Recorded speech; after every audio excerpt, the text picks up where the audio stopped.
about Ohm's law? Is it something very useful and important? Let's find out.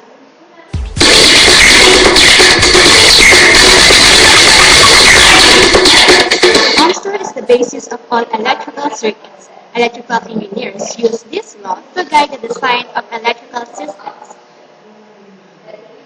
By the way, why is it Ohm is the name of this law? During the early 1800s, a German scientist named George Simon Ohm performed a number of experiments with electricity and made some of the first important discoveries about the nature of electrical resistance. In his honor, the unit of resistance is called the ohm. In the year 1826, through his series of experiments, Ohm was the first who determined the relationship between voltage, current, and resistance. Since voltage causes current to flow in a closed circuit and resistance opposes the flow of current, Ohm expressed this relationship mathematically.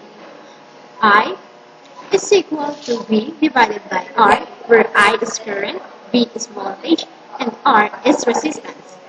We can see that with this formula, when two of the three circuit elements are known, the third can easily be found.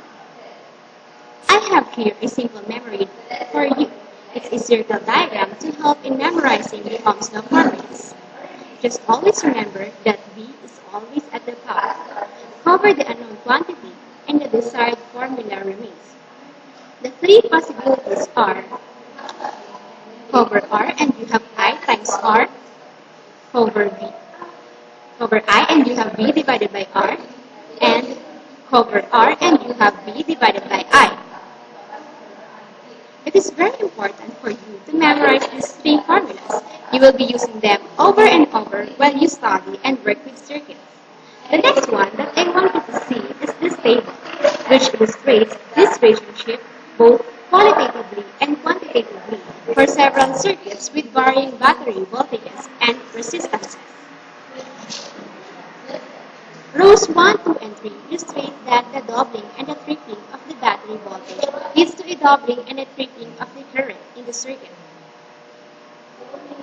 Comparing rows 1, 4, or rows 2 and 5 illustrates that the doubling of the total resistance serves to halve the current in the circuit. This is what Ohm's law states. Current is directly proportional to voltage and inversely proportional to resistance. Here ends my presentation. Thanks for watching.